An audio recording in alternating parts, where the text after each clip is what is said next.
Shalom. Halo. Mari kita datang kepada Tuhan yang selalu memberikan kekuatan di dalam kehidupan kita. Di saat kita bimbang, di saat badai pencobaan untuk menghadang kehidupan kita, Tuhan selalu sanggup memberikan kekuatan yang baru bagi setiap kita. Mari bersama-sama kita pujikan bagi Raja Wali.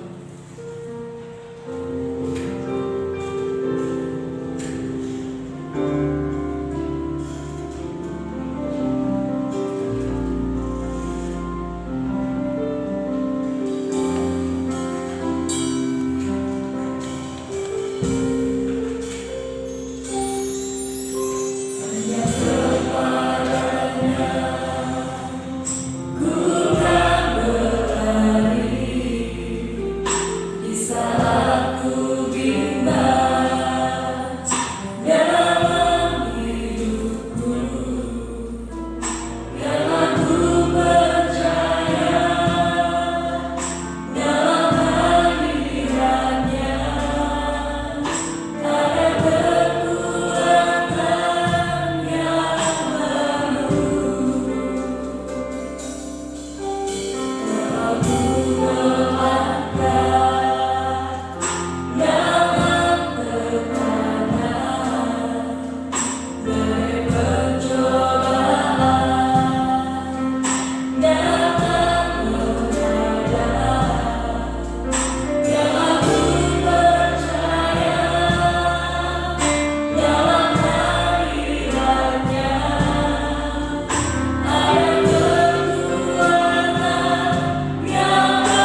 Kami percaya kuasa Tuhan tidak terbatas di dalam kehidupan kami. Sesuatu yang mustahil bagi kami, namun tidak mustahil bagi Tuhan. Itu sebabnya ketika kami menghadapi persoalan, ketika kami menghadapi tekanan, biarlah kami tidak mengandalkan kekuatan kami, pengalaman hidup kami. Biarlah kami lari kepada Tuhan, sumber dari kehidupan kami, yang akan menolong kami, memberikan kekuatan kepada kami, bahkan Engkau memberikan jalan keluar di dalam kehidupan kami.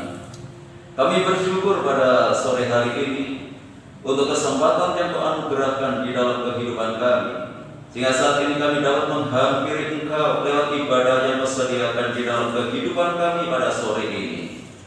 Bahkan ibadah ini dilengkapi dengan persekutuan dengan tubuh dan darah-Mu, yang mengingatkan kami kembali akan kebesaran kasih-Mu yang sudah Engkau nyatakan ketika Engkau mati di atas kayu salib untuk menebus kehidupan kami, untuk memperbarui kehidupan kami, memberikan pengharapan hidup kami bagi manusia yang berdosa yang seharusnya masuk dalam kebinasaan, namun lewat pengorbanan Tuhan di atas kayu salib kami boleh diselamatkan. Terima kasih Tuhan, kami mohon berkat-Mu Kau nyatakan di tengah-tengah ibadah kami pada sore hari ini. Biarlah sukacita surgawi boleh ada di dalam kehidupan kami, cara khusus ketika kami memuji dan memuliakan Tuhan. Untuk itu kami serahkan hamba-hamba-Mu yang saat ini sudah mempersiapkan diri untuk melayani pekerjaan-Mu yang mulia ini, baik leader singer, pemain musik, tukang LCD yang menaikkan doa, yang bacakan warta gereja, pelayan-pelayan perjamuan kudus, maupun hamba-Mu yang akan menyampaikan kebenaran firman-Mu. Mari Tuhan, Engkau sucikan kami, kuduskan kami. Terlebih pengurapan dari Roh-Mu yang kudus Kau nyatakan dalam pelayanan kami sore hari ini, sehingga pelayanan kami boleh berkenan di hadapan Tuhan dan boleh menjadi berkat bagi sidang jemaat Tuhan. Saudara-saudara kami yang lain yang saat ini mungkin masih dalam perjalanan untuk menuju ke tempat ini, Tuhan jaga, lindungi, sertai mereka semuanya. Segera tiba di tempat ini bersama kami untuk memuliakan Tuhan. Kalau pekerjaan kuasa kegelapan yang ingin mencoba mengganggu jalannya ibadah kami, bahkan ingin merenggut berkat Tuhan yang Tuhan sediakan lewat ibadah ini, kami menyatukan hati bersama jemaat untuk memanggil nama-Mu, yaitu di dalam nama Tuhan Yesus Kristus. Kalau kuasa-kuasa yang bukan dari Allah dalam bentuk apapun, kami tolak, kami patahkan kuasanya di dalam nama Yesus. Dan biarlah Roh-Mu yang kudus menguasai tempat ini, menguasai hati dan pikiran kami, hingga berkat ibadah ini seutuhnya boleh menjadi bagian di dalam kehidupan kami. Tuhan berkati setiap gereja-gereja-Mu yang saat ini mengadakan ibadah yang sama seperti kami lakukan. Bagaimana Tuhan memberkati kami, Tuhan memberkati mereka semuanya, agar nama Tuhan dipermuliakan. Hanya di dalam nama Tuhan Yesus Kristus Kepala Gereja, kami serahkan segala doa kami buka ibadah kami pada sore hari ini, dan yang siap untuk memuliakan Tuhan, mari bersama kita katakan amin.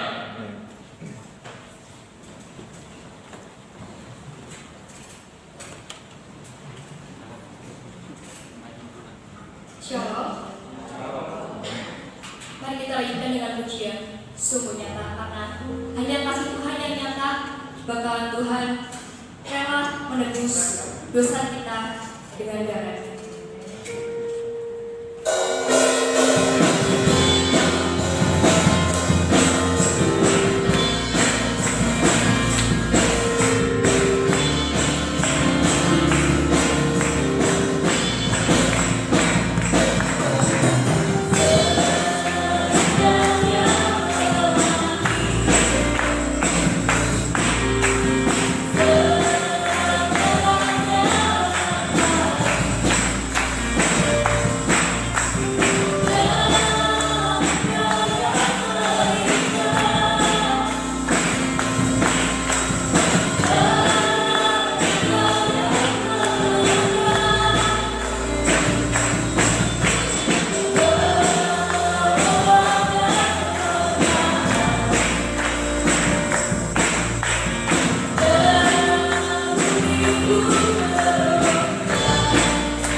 kita persiapkan, demikian juga pikiran kita pujikan Bapa yang mengasihi itu.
Tuhan yang Tuhan pada kehidupan kami.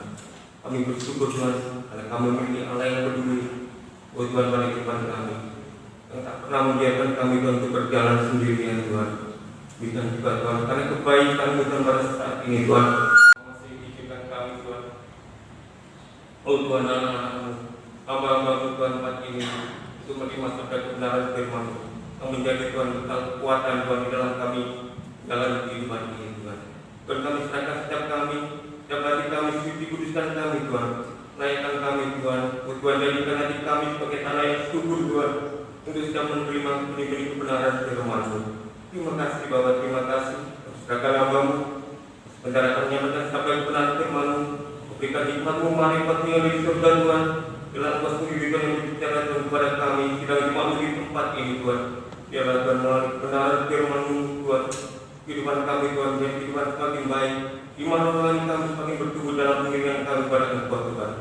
Tuhan, ada kuasa iblis kegelapan, ada Tuhan, hanya kami satu hati dan dalam nama Tuhan Yesus kami usir, kami tunggu Tuhan.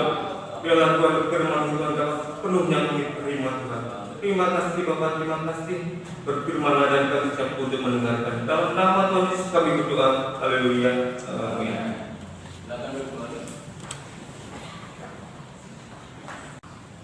Bapak Ibu Saudara yang dikasihi oleh Tuhan, saya sampaikan shalom. Salam sejahtera di dalam kasih Tuhan kita Yesus Kristus.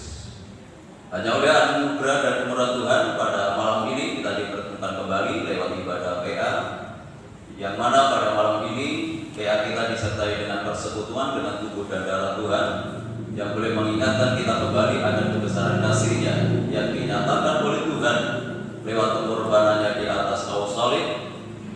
Oleh karena kematiannya kita boleh diselamatkan oleh Tuhan.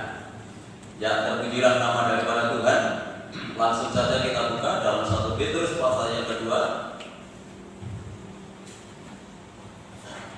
yang berbicara masalah keteladanan Tuhan, atau Tuhan Yesus meninggalkan teladan dalam kehidupan kita. Tidak hanya untuk berbuat yang baik, tidak hanya untuk berbuat yang benar, tetapi lebih daripada itu Tuhan meninggalkan teladan kepada kita supaya kita tidak berbuat dosa. Ya, 21-22 gitu ya. Demikian firman Tuhan, sebab untuk itulah kamu dipanggil, karena Kristus pun telah menderita untuk kamu dan telah meninggalkan teladan bagimu supaya kamu mengikuti jejaknya. Ia tidak berbuat dosa dan tipu daya tidak ada dalam mulutnya. Kalau ayat yang ke-20 itu berbicara masalah perbuatan yang baik, ayat 22 tidak berbuat dosa. Itulah yang Tuhan teladankan dalam kehidupan kita. Jadi kehidupan kita tidak hanya dituntut untuk berbuat yang baik, tetapi lebih daripada itu, kita harus menjadi anak Tuhan yang tidak berbuat dosa. Tentu tidak ada manusia yang tidak berdosa. Semua manusia adalah manusia yang berdosa. Mulai dari Adam sampai hari ini, semua manusia sudah jatuh ke dalam dosa. Nah, itu sebabnya ada bagian orang yang memang menjadi teladan dalam kehidupan kita. Ada hal-hal yang baik yang bisa kita teladani, tetapi tidak seutuhnya kita ini dapat menjadi teladan. Pasti ada kesalahan, pasti ada kelemahan. Nah, untuk itu jangan kita memandang pendeta, jangan memandang majelis, jangan memandang jemaat. Kita bisa tersandung ya ketika kita mendapati orang-orang yang kita anggap rohani masih jatuh di dalam dosa. Nah, untuk itu Tuhan mengajar dalam kehidupan kita, marilah kita memandang kepada Kristus. Dan Dia meninggalkan teladan dalam hidup kita untuk tidak berbuat dosa, dan Dia memang tidak berdosa. Walaupun Dia mengejawantahkan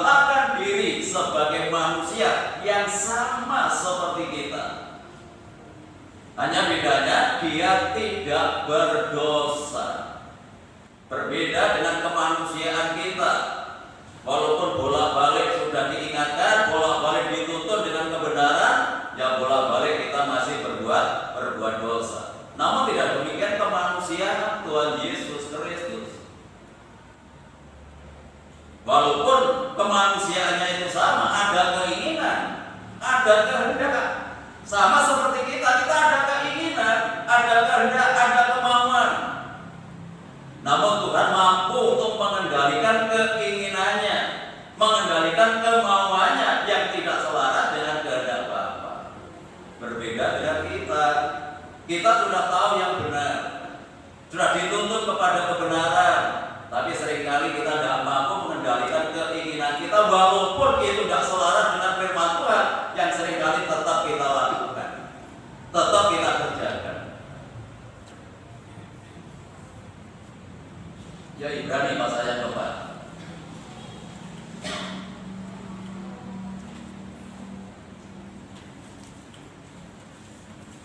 Surat Ibrani ini membuktikan bahwa dia adalah pribadi yang tidak berdosa. Tidak hanya Petrus yang mengungkapkan kebenaran ini, tetapi Rasul Paulus juga mengungkapkan kebenaran ini ketika dia menjadi imam besar. Ayat 15, sebab imam besar yang kita punya bukanlah imam besar yang tidak dapat turut merasakan kelemahan-kelemahan kita. Sebaliknya sama dengan kita. Ia telah dicobai, hanya tidak berbuat dosa. Yang luar biasa ini. Yang namanya di dunia itu banyak pencobaan. Di dunia ini banyak ujian yang harus kita lewati. Sama seperti Kristus yang melewati juga ujian, melewati pencobaan yang sama seperti kita. Apalagi ketika dia menjabat sebagai imam besar. Imam besar yang disandang oleh Tuhan tidak sama dengan imam besar Harun. Kalau Harun masih berbuat dosa, ya ketika dia masuk ke dalam ruang maha suci, dia membawa darah anak domba. Tetapi kalau Kristus membawa darahnya sendiri, darah yang tidak ada cacat dan celahnya. Ini imam besar yang kita punya, benar-benar imam besar. Banyak orang mungkin mengatasnamakan imam besar bolak-balik berbuat dosa. Ya sama seperti Imam Harun. Imam Harun itu imam besar, tapi masih berbuat dosa. Tidak demikian bagi Kristus. Ketika dia menyandang sebagai imam besar, yang kita punya imam besar yang dapat merasakan kelemahan-kelemahan kita, ini yang luar biasa. Jadi apa yang terjadi di dalam kehidupan kita, Tuhan itu ikut merasakan. Sama ketika kita dicobai, kita diuji, Kristus pun juga mengalami hal yang sama. Dia juga merasakan akan hal itu. Tetapi bedanya ketika kita diuji, ketika kita dicobai, seringkali kita tidak tahan. Berbeda dengan Kristus, dia tidak berbuat dosa. Kapan Tuhan dicobai? Satu ayat saja, di Matius pasal 4. Dia selalu menang dalam pencobaan. Ini membuktikan bahwa dia selalu menang dalam pencobaan. Ini berbicara masalah ujian iman. Ketika dia menyatakan diri sebagai manusia, dia pun juga lewat ujian ini. Sama seperti kita. Matius pasal 4.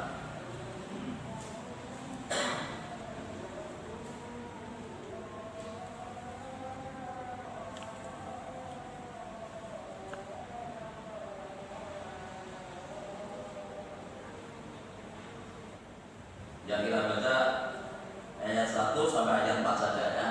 Nanti bisa dilanjutkan di rumah sendiri. Intinya ada 3 pencobaan atau 3 ujian yang dilewati oleh Tuhan. Yang pertama, batu menjadi roti. Yang kedua, menjatuhkan diri dari hubungan baik Allah. Yang ketiga, menyembah kepada iblis. Ini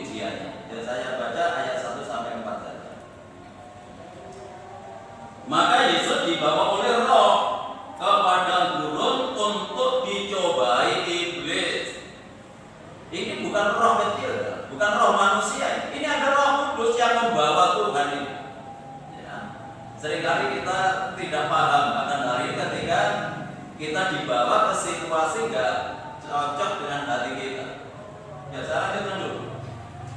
Dan setelah berpuasa 40 hari dan 40 malam, akhirnya laparlah Yesus. Lalu datanglah si pencoba itu dan berkata kepadanya, jika engkau anak Allah, perintahkanlah supaya batu-batu ini menjadi roti. Tetapi Yesus menjawab, ada tertulis, manusia hidup bukan dari roti saja, tetapi dari setiap firman yang keluar dari mulut Allah. Iblis itu tahu akan keberadaan kita. Keberadaan Tuhan Yesus saja iblis itu tahu. Ketika dia berpuasa 40 hari 40 malam. Jadi orang Kristen itu juga ada puasanya. Jangan dikira orang Kristen tidak ada puasanya. Tetapi tidak ada waktu yang ditetapkan harus berpuasa. Tuhan Yesus 40 hari 40 malam tidak makan, tidak minum di padang gurun nih. Bukan di tempat tiduran terus enggak. 40 hari 40 malam tidak makan, tidak minum. Kalau dalam perjanjian lama itu Musa. Musa di Gunung Sinai itu juga 40 hari 40 malam tidak makan, tidak minum untuk menerima hukum Taurat itu. Jadi berpuasa itu harus ada tujuannya.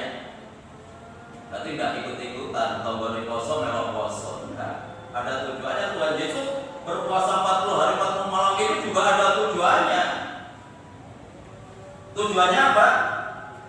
Untuk mengawali pelayanannya. Itu ayat selanjutnya. Jadi sebelum dia melayani, betul-betul menyerahkan hidupnya kepada Bapa, supaya ada puasa dalam pelayanannya, dan apa yang dikerjakan, apa yang dilakukan itu sesuai dengan kehendak daripada Bapa.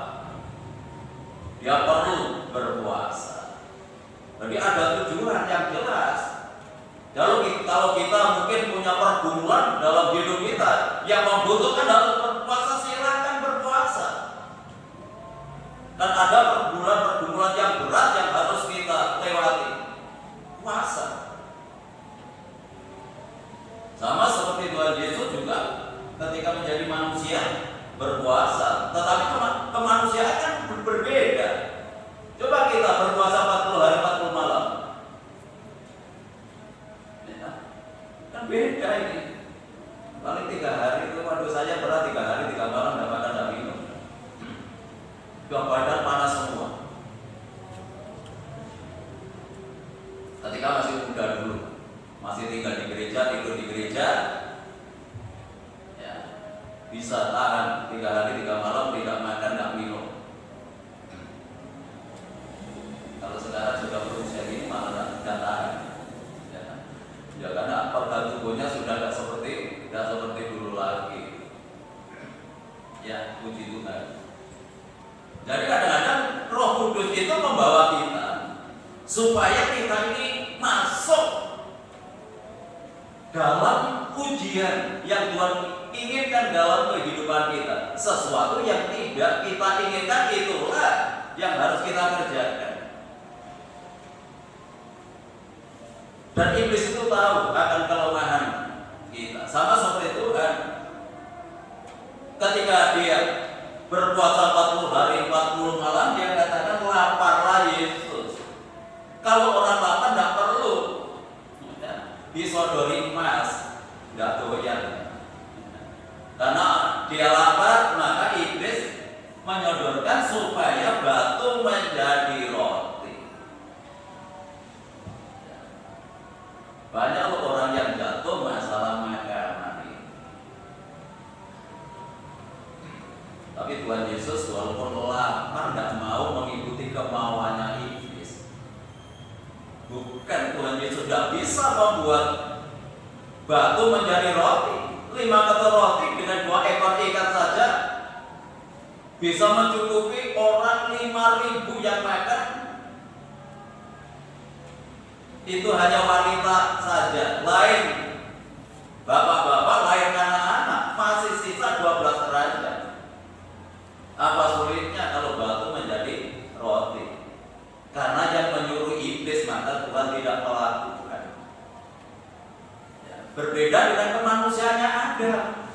dan Hawa. Ya. Adam dan Hawa itu jatuh karena apa? Karena makanan. Karena makanan. Padahal Tuhan sudah menyediakan semua kebutuhan, fasilitas sudah cukup untuk Adam dan Hawa. Tuhan hanya mengatakan hanya satu, buah pengetahuan baik dan jahat itu yang tidak boleh kamu makan. Semuanya di Taman Eden ini boleh kamu makan, satu saja yang nggak boleh. Ya, manusia itu walaupun sudah diberikan lebih, dia tetap melanggar. Justru yang dilarang itu yang dilakukan. Akhirnya dia jatuh ke dalam dosa oleh karena makanan ini, yaitu makan buah pengetahuan baik dan jahat. Karena apa? Karena iblis mengatakan, kalau kamu makan buah itu kamu tidak akan mati, kamu akan sama seperti Allah. Apakah sebelumnya Adam dan Hawa dan sama seperti Allah? Oh, dia diciptakan menurut gambar dan teladan Allah. Sudah sama, tahu yang baik, tahu yang jahat. Ya. Tetapi iblis itu begitu liciknya untuk memutarbalikkan kebenaran ini sehingga Adam dan Hawa jatuh ke dalam dosa oleh karena makanan. Ya. Ya, banyak anak Tuhan keselamatan ditukar dengan makanan. Hanya cari makan saja terus. Ya. Sehingga lupa beribadah kepada Tuhan. Bukan tidak boleh, kan ada waktunya. Kapan kita bekerja, kapan kita istirahat, kapan kita beribadah kepada Tuhan. Kadang-kadang kita tidak bisa memilih waktu dengan baik. Waktunya ibadah untuk main game, waktunya ibadah untuk shopping, waktunya ibadah ya, untuk cari makan. Padahal Tuhan sudah menyediakan waktu 24 jam bagi kita. Ya, Tuhan itu kita kan tidak banyak. Kalau ibadah seperti ini paling lama 2 jam. Itu sudah maksimal. Belum 2 jam kita sudah pulang, apalagi dalam masa pandemi seperti ini. Paling 1,5 jam. Ya, menyediakan waktu untuk Tuhan. Kadang-kadang itu pun kita masih kalah dengan tuntutan hidup. Ya. Itu manusia yang pertama. Dia jatuh karena makan. Esau. Yang kita baca yang Esau ini. Esau itu juga jatuh karena makanan.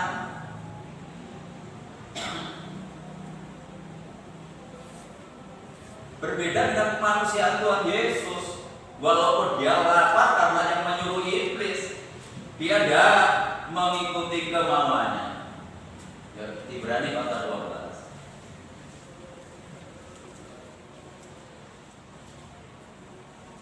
Ibrani 12 ayat 16. Saudara-saudara yang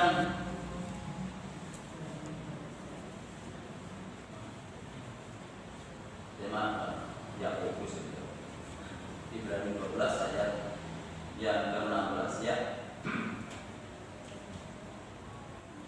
Janganlah ada orang yang menjadi cabul atau yang mempunyai nafsu yang rendah seperti Esau yang menjual hak kesulungannya untuk sepiring makanan.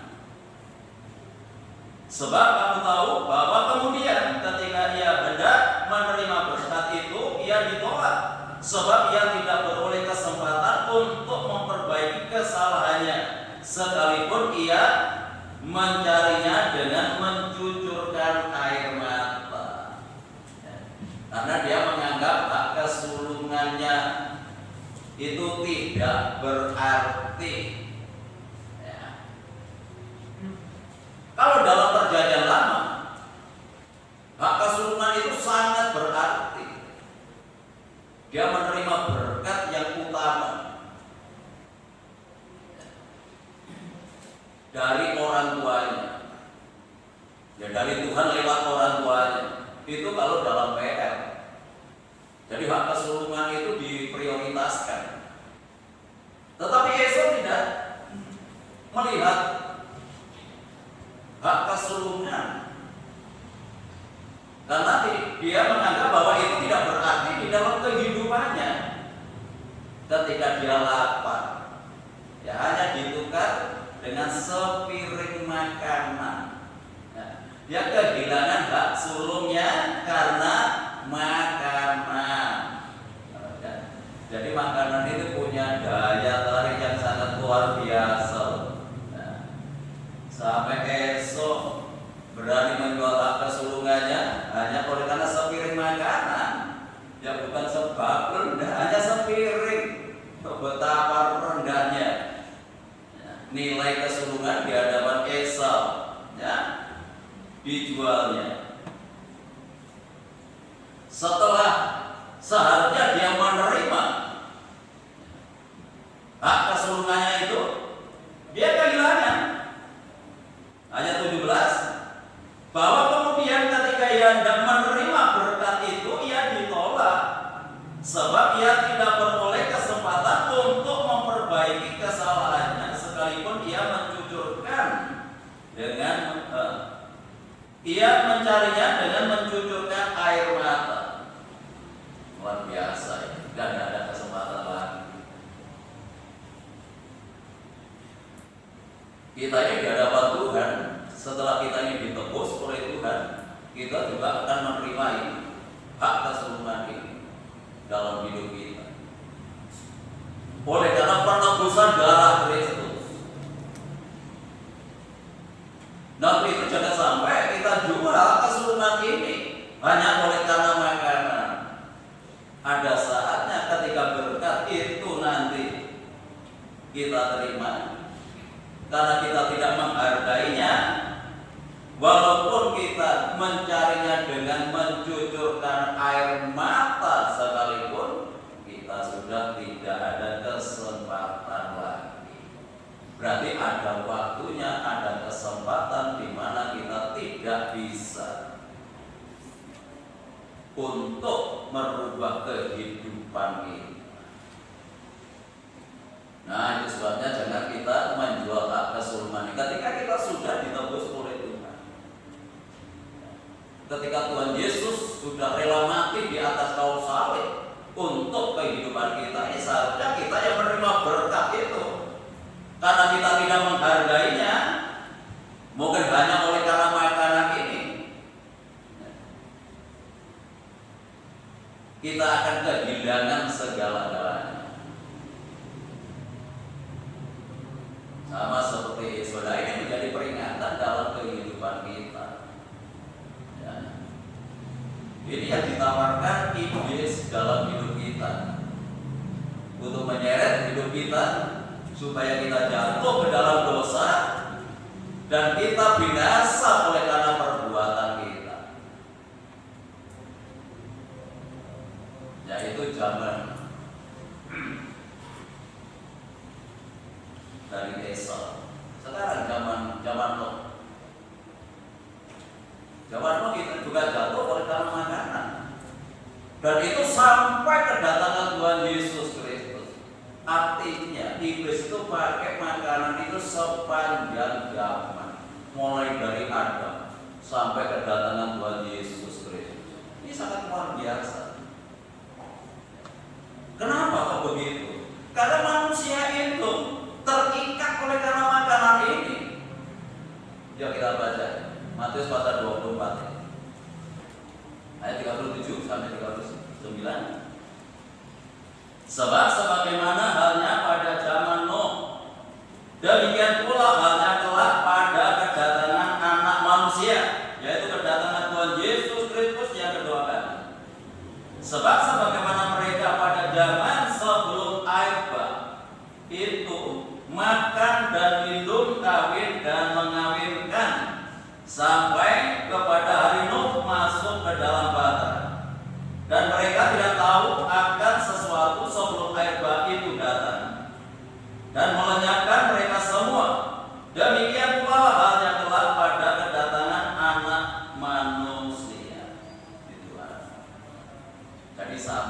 nanti. Jadi menjelang kedatangan Tuhan Yesus Kristus yang kedua kali itu sama pada zamannya Nuh. Zamannya Nuh juga ditandai oleh makan minum. Jadi manusia saat itu hanya pikirannya hanya makan minum, kawin dan mengawinkan. Lebih parah lagi. Nah, walaupun Nuh itu sudah memberitakan bahwa dunia ini akan ditenggelamkan oleh Tuhan, mereka tidak pernah menggubris apa yang disampaikan Nuh. Nuh perjuangannya sangat luar biasa untuk mengingatkan orang-orang pada waktu itu yang hidup hanya menuruti keinginannya, yang dipikirkan dari hari ke hari hanya makan, minum, kawin dan mengawinkan. Dia tidak tahu apa yang akan terjadi, walaupun sudah diingatkan karena terikat hidupnya.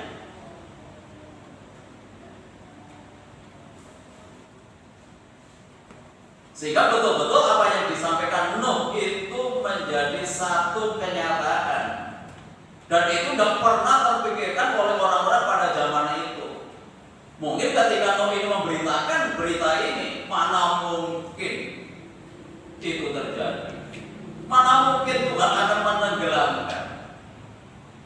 Apalagi kalau situasinya saat itu sedang musim kemarau. Nuh tetap mengerjakan apa yang diperintahkan Tuhan saat itu, mempersiapkan bahtera, bukan perahu, bahtera dalam musim kemarau. Sangat luar biasa. Ya, Nuh ini diberikan hikmat yang begitu luar biasa, bisa membuat bahtera pada waktu itu. Belum ada alat yang canggih seperti saat ini. Dan ukurannya itu diperintahkan oleh Tuhan. Ukuran-ukurannya ini tidak hanya mengangkut keluarganya, tetapi mengangkut binatang-binatang, ya, sepasang semua masuk bahteranya Nuh. Ini betul-betul luar biasa untuk saat itu. Tidak ada yang membantu hanya keluarganya. Walaupun dia punya konsep hidup yang berbeda, dia tetap jalan menurut kehendak Tuhan. Loh, ini yang gak gampang. Sementara orang hanya nuruti hawa nafsunya yang dipikir hanya makan minum, siang malam pikirannya hanya makan minum, ya kan? Kedatangan Tuhan Yesus yang kedua kali juga ditandai seperti itu. Nah sekarang ini apa yang dipikirkan orang? Makan minum, kawin dan mengawinkan. Bukan kita tidak boleh makan minum, boleh, itu sarana kehidupan. Tetapi kalau berlebihan itu membawa kebinasaan. Tidak pernah memikirkan keselamatan, yang dipikirkan hanya makan saja. Orang seharusnya tidur tengah malam keluar makan. Kenapa mau ada rawon setan? Ya, karena ada rawon setan itu karena bukanya malam. Ngerti kalau setan itu keluarnya malam bukan siang. Jam 12 malam baru buka. Itu kalau saya dengar ya itu pertama di Surabaya. Ya. Jam 12 malam itu baru buka. Jadi orang jam 11 malam itu sudah antri ingin menikmati rawonnya setan. Dan sekarang itu malah tambah berkembang. Semua serba setan. Mie setan, pentol setan, pecel setan, ya apa sekarang ini, ya serba setan semua. Dan anak Tuhan itu kalau berdagang jangan pakai istilah setan. Kalau saudara jualan sosis malaikat itu harus beda, harus beda. Jangan sosis setan. Itu kenapa kita malah mempropaganda setan? Malaikat, sosis malaikat.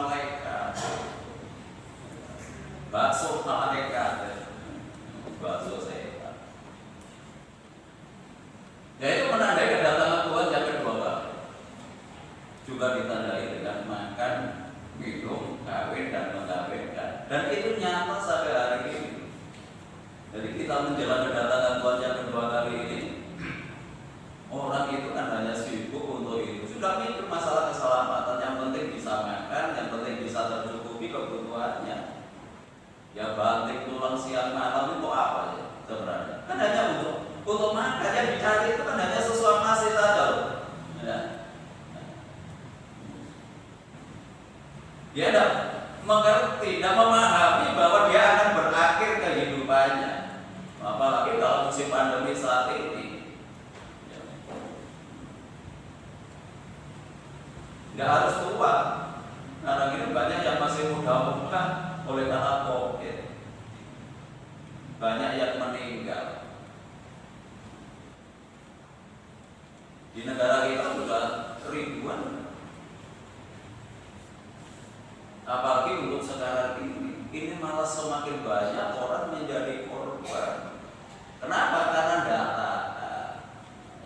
tidak taat dengan protokol kesehatan yang ditetapkan oleh pemerintah. Walaupun kita sudah divaksin sekalipun, ya, rata-rata jemaah sudah mendapatkan vaksin, tetap harus memperhatikan protokol kesehatan.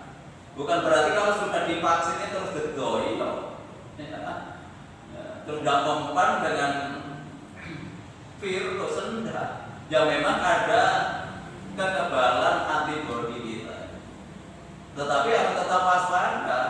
Nggak boleh kita sembrono walaupun kita sudah divaksin. Ya, terpujilah nama daripada Tuhan. Yuk kita ikuti peraturan pemerintah. Kalau ibadah ada batasan 50%, ya kita terapkan. Selama pandemi ini kita juga menerapkan ini 50% dari kapasitas yang ada. Biasanya bangku diisi 4, diisi 2. Nah, itu kalau di gereja seperti ini. Tetapi kalau di luar, ya harus lebih berhati-hati. Khususnya kalau Bapak Ibu makan di luar. Orang makan tidak mungkin pakai masker. Kalau saya dengar berita kemarin, kebanyakan itu ketika orang itu sedang makan di restoran, makan di kafe, ketika orang makan itu tidak pakai masker, terus ngobrol. Nah, penularannya itu justru banyak di sana.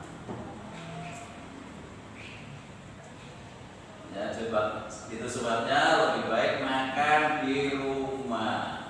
Ya, istri-istri siapkan makan yang cukup, nah, untuk suaminya, untuk anaknya supaya tidak keluar.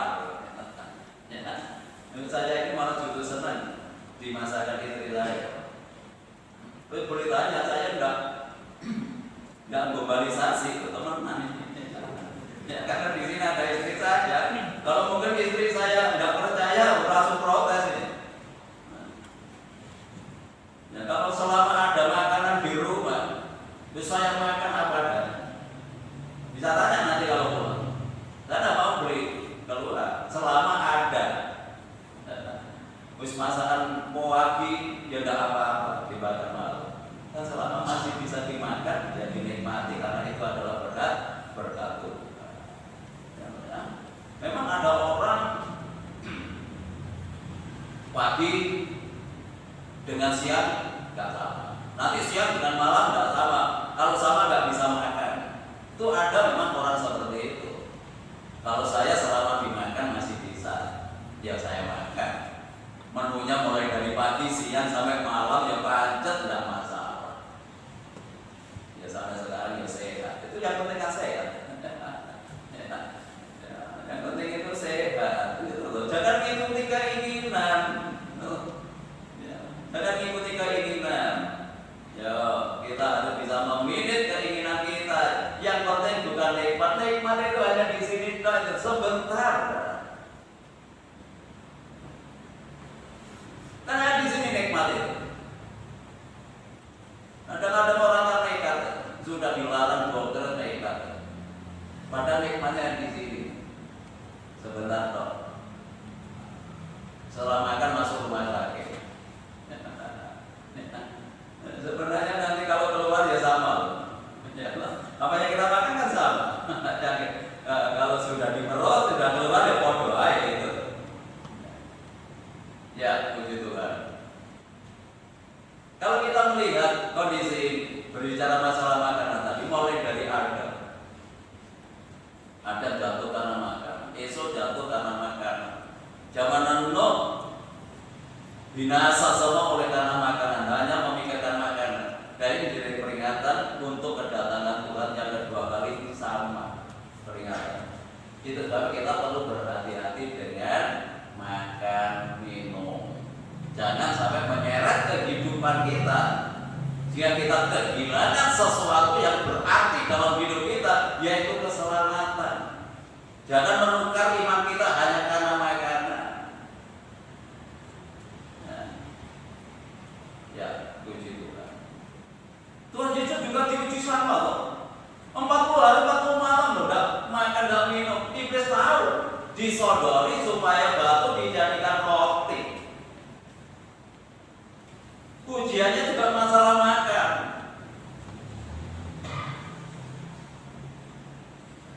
Kalau orang lapar, apa yang diperlukan? Kan makan, hanya pikirannya kan hanya makan. Kalau saudara pernah mengalami puasa, ya, mungkin mulai jam 12 itu bayangannya apa yang nanti. Kan sudah begitu. Ya, apa yang seger-seger nanti. Udah pikirannya hanya itu. Nggak pikirkan yang lain. Yang dipikirkan hanya makanan. Itu hanya 1 hari saja saudara sudah terikat dengan itu. Apalagi Tuhan Yesus dalam kemanusiaannya 40 hari 40 malam. Tetapi Tuhan dapat memilih keinginannya ketika ditawari oleh iblis. Manusia hidup bukan hanya karena makanan. Dan kita hidup tidak hanya karena makanan, karena dalam tubuh kita itu ada tubuh jasmani, ada tubuh rohani. Tubuh jasmani kita memang kita bisa hidup karena makan. Tetapi tubuh rohani tidak bisa dipenuhi dengan makanan. Tetapi dengan apa tadi? Firman Allah yang keluar dari mulut Allah. Jadi kita perlu firman Allah, tidak hanya makan minum untuk memenuhi kebutuhan jasmani kita. Kalau itu menjadi kebutuhan kita, yang rohani pun tidak boleh kita abaikan, juga menjadi kebutuhan kita, yaitu firman Allah, firman Tuhan. Tuhan Yesus jelas mengatakan manusia hidup tidak hanya oleh karena roti. Itu karena di Israel, ya, jadi makanan pokok roti. Kalau di Indonesia ya nasi. Bukan hanya karena nasi kita hidup, tetapi oleh karena firman Tuhan. Karena ada tubuh rohani yang harus kita hidupi, yaitu lewat firman Tuhan, supaya iman kita itu hidup. Iman kita ini bertumbuh, iman kita ini bisa menjadi iman yang dewasa. Lewat apa? Lewat firman Tuhan. Ya, karena Tuhan sudah memberikan teladan dalam kehidupan kita, tidak berbuat dosa. Ya, ketika diuji, ya, dalam Ibrani tadi, walaupun dia dicobai sama seperti kita, dia tidak berbuat dosa. Ujiannya yang pertama dalam Injil Matius itu untuk memulai pelayanannya, yaitu disodori oleh iblis masalah makanan. Dia menang. Nah, untuk itu kalau kita mengikuti teladan Tuhan, jangan sampai kita kalah, ya, dengan makanan. Dia tidak berbuat dosa karena makanan. Berbicara masalah makan, bicara juga masalah keuangan. Ya, kita bisa makan dan harus pakai sarana uang ini. Ya, jangan ya kita makan sesuatu, ya, yang mengandung dosa. Mungkin kerja nggak jujur.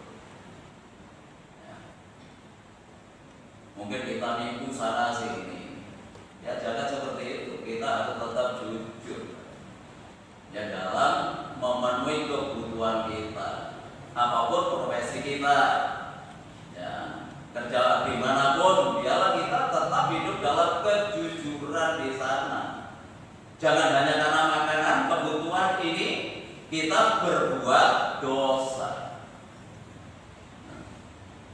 Nah, jadi kita harus berhati-hati dengan tuntutan hidup saat ini yang semakin keras menantang kehidupan kita, bagaimana kita harus hidup menjadi anak-anak Tuhan, di mana Kristus sudah memberikan teladan dalam kehidupan kita dalam kemanusiaannya. Dia tidak berbuat dosa. Biarlah ini menjadi teladan dalam kehidupan kita pada malam hari ini.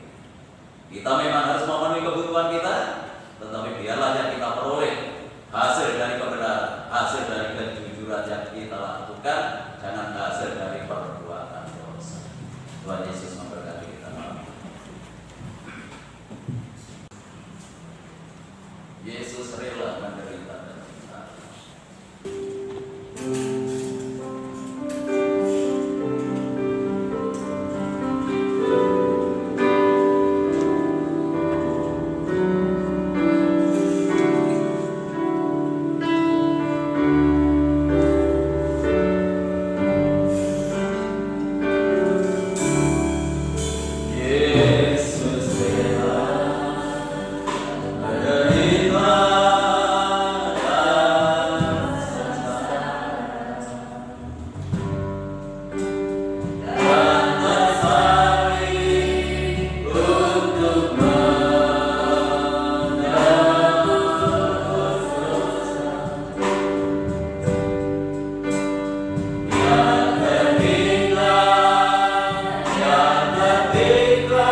Hati kami melimpah dengan ucapan syukur pada malam ini untuk kebenaran-Mu yang sudah Engkau nyatakan dalam kehidupan kami, ya Tuhan, di mana Engkau telah meninggalkan teladan di dalam kehidupan kami, tidak hanya untuk berbuat yang baik, tidak hanya berbuat yang benar, tetapi lebih daripada itu supaya kami tidak berbuat dosa. Sama seperti Engkau, walaupun Engkau pernah menyatakan diri menjadi manusia, namun Engkau tidak pernah berbuat dosa. Dan biarlah kami memiliki konsep hidup yang sama seperti apa yang Tuhan teladankan di dalam kehidupan kami. Ya, Roh Kudus akan menolong kami, Roh Kudus akan memberikan kemampuan di dalam kehidupan kami. Ketika kami menghadapi ujian, ketika kami menghadapi tantangan dan pencobaan yang Tuhan izinkan terjadi, biarlah kami tidak berbuat dosa sama seperti Engkau. Terima kasih Bapa Surgawi. Biarlah kebenaran ini boleh menuntun kami, boleh membimbing kami. Bahkan kebenaran boleh nyata di dalam setiap langkah perjalanan kehidupan kami. Tuhan, ampuni segala dosa, kesalahan, kekurangan kami kalau hidup kami belum selaras dengan kebenaran firman-Mu. Kalau sebentar lagi kami akan bersekutu dengan tubuh dan darah-Mu, biarlah Engkau melayakkan kami sehingga persekutuan ini boleh menjadi berkat dalam kehidupan kami. Untuk itu kami menyerahkan hamba-hamba-Mu yang saat ini sudah mempersiapkan diri untuk melayani pekerjaan yang mulia ini. Tuhan, Engkau kuduskan kehidupan, Engkau sucikan hidupnya, dan pengurapan darah-Mu yang kudus boleh menyertainya, sehingga pelayan boleh jadi berkat dan boleh berkenan di hadapan Tuhan. Turunkan berkat-Mu di atas roti dan anggur yang tersedia ini, sehingga kami memandang bukan roti dan anggur secara jasmani. Ini adalah pecahan-pecahan tubuh-Mu, ini adalah curahan darah-Mu yang dikerjakan di atas kayu salib untuk keselamatan kehidupan kami. Terima kasih Tuhan, dalam nama Tuhan Yesus kami berdoa dan mengucap syukur. Haleluya. Amin. Tetap kita berikan pujian.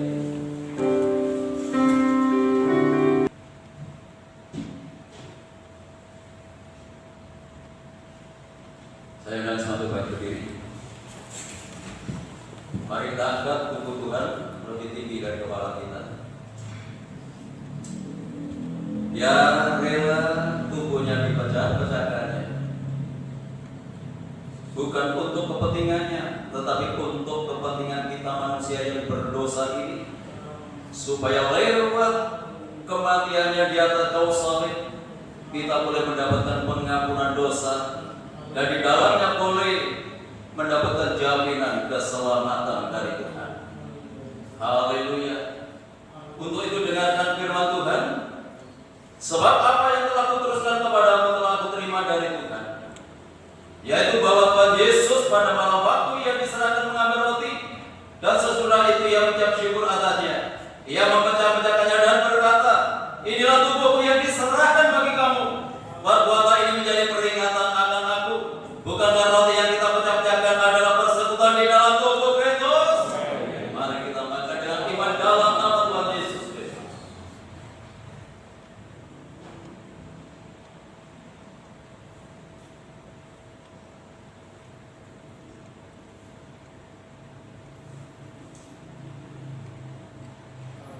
Mari kita angkat nyawa Tuhan lebih tinggi dari kepala kita.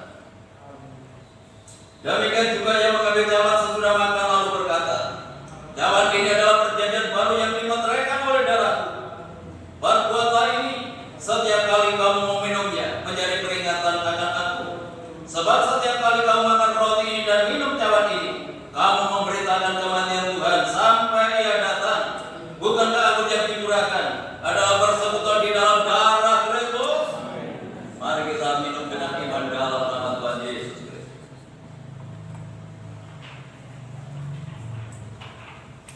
Haleluya.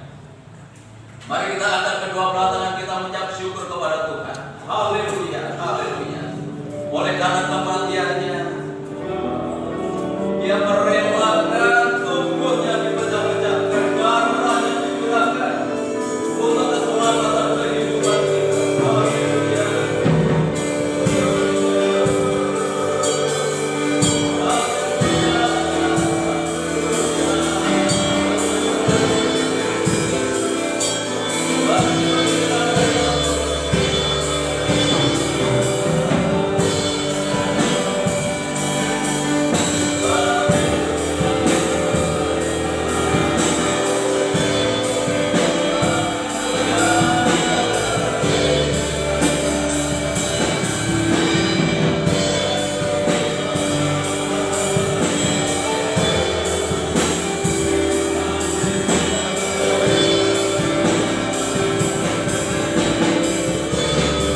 Terima kasih Tuhan. Dalam nama Tuhan Yesus, kami berdoa dan ucap syukur. Haleluya.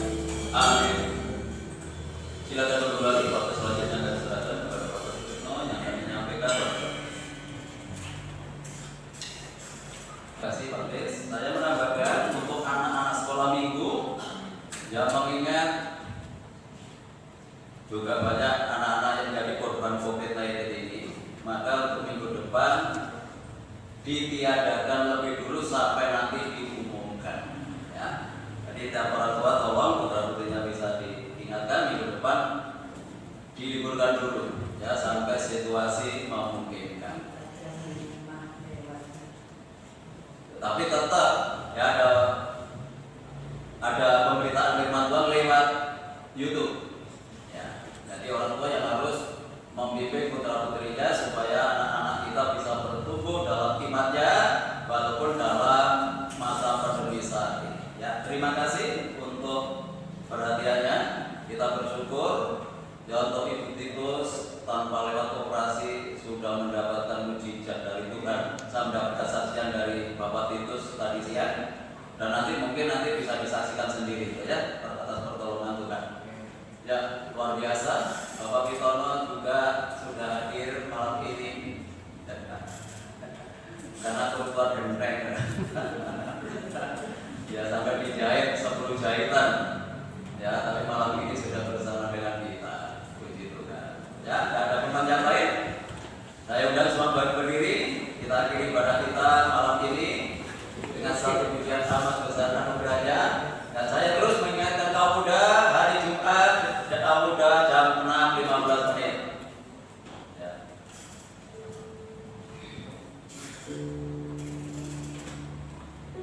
Amat besar.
sudah melawat Ibu Titus kalau beberapa waktu yang lalu yang seharusnya lewat operasi oleh karena penyakitnya, namun Tuhan sudah memberikan pertolongan. Dan biarlah Tuhan akan terus menyempurnakan kondisi kesehatannya. Demikian pula untuk Bapak Pitono yang malam hari ini juga telah bersama kami. Biarlah Tuhan juga semakin menyempurnakan kondisi kesehatannya. Kami berdoa untuk Ibu Gembala, Ibu Darmiansyah, Ibu Yaya. Kami serahkan untuk saudara-saudara kami yang lain yang saat ini masih bergumul dengan kondisi kesehatannya. Mari Tuhan perlukan tangan kuasa-Mu, jamah mereka yang sakit di dalam nama Yesus Kristus. Yang sakit disembuhkan, yang sakit dipulihkan. Kuasa figur Tuhan Tuhan Yesus sanggup memberikan pertolongan. Bapak Ibu kami yang sudah berusia lanjut, Tuhan anugerahi dengan kekuatan dan kesehatan untuk kelanjutan pembangunan tempat lahan parkir dalam dan kami serahkan. Tuhan buka jalan, Tuhan menyediakan semua dana yang kami perlukan supaya pembangunan ini dapat dilanjutkan kembali. Kami menyerahkan hamba-Hambamu yang sudah melayani pekerjaan malam hari ini. Tuhan menolong dan memberkati mereka semuanya, bahkan semakin memperindah pelayanannya di hari-hari yang akan datang. Kami serahkan lingkungan kami, kota kami, bangsa dan negara kami dalam tangan-Mu. Tuhan berkati dengan ketenangan, kedamaian dan kesejahteraan. Bapak Presiden bersama wakil dan jajarannya, demikian pula pemerintah yang ada di daerah diberikan hikmat oleh Tuhan, diberikan kemampuan untuk dapat membawa bangsa ini lebih baik lagi. Kami menyerahkan upaya pemerintah untuk memutus rantai penularan COVID-19 dengan menurunkan vaksin dan menghimbau setiap masyarakat supaya memperhatikan protokol kesehatan dalam melaksanakan aktivitasnya. Kami percaya kalau semuanya ini dapat dilakukan bersama, negeri kami ini segera bebas dari pengaruh COVID-19. Terima kasih Tuhan. Pada akhirnya kami serahkan seluruh sidang jemaat-Mu ke dalam tangan-Mu, baik yang hadir malam ini maupun yang tidak hadir, baik yang ada di dalam kota, di luar kota. Tuhan tetap jaga, lindungi, serta tuntun dan pimpin mereka, supaya tetap hidup dalam kekudusan dan kebenaran dimanapun mereka berada, selalu membawa kemuliaan bagi nama-Mu. Rumah tangga, keluarga, kehidupan mereka Jumat Tuhan berkati dengan ketenangan, kedamaian dan kesejahteraan.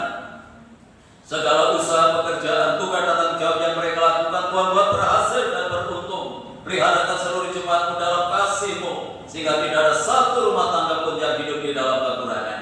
Anak-anak yang masih duduk di bangku sekolah, mulai dari PTN sampai perguruan tinggi, berkati mereka dengan kecerdasan dan kearifan. Jadikan anak-anak yang berprestasi, baik dalam akademisnya maupun non-akademisnya, jadikan berkat di dalam setiap pergaulannya. Bagi sidang jemaat-Mu yang sudah memberikan persembahannya, mengembalikan perpuluhannya, Tuhan kembalikan berlipat kali ganda sesuai dengan janji firman-Mu. Sebentar lagi kami akan tinggalkan tempat ini kembali ke rumah kami masing-masing. Kami mohon penyertaan Tuhan dalam perjalanan kami. Boleh tiba di rumah dengan selamat, tidak kekurangan sesuatu apapun. Kembalikan kami dalam kegiatan ibadah yang akan datang dalam keadaan yang lebih baik dari malam hari ini. Bapak Ibu Saudaraku yang dikasihi oleh Tuhan, sekarang pulanglah dan terimalah berkat damai sejahtera dari Allah Bapa, kasih karunia